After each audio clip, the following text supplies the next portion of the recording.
আজকাল আমরা দেখছি যে মাথা খুব লাফাচ্ছে, এক জায়গা থেকে আরেক জায়গায় যাচ্ছে, কখন কি বলবে কোনো ঠিক থাকে না।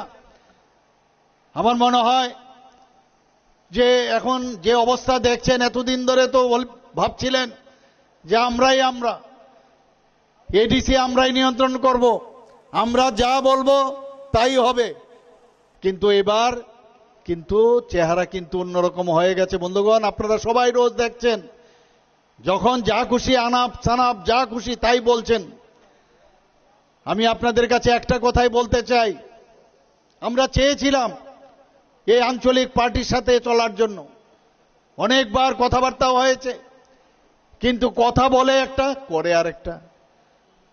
এবং এই গুয়েবলসিওর কায়দায় মিথ্যাকে কিভাবে বারবার এই কমিউনিস্টদের থেকে যে শেখা, সে একই কায়দায় উনারাও চাইছেন যে এই এডিসি এলাকাকে নিয়ন্ত্রণ করার জন্য।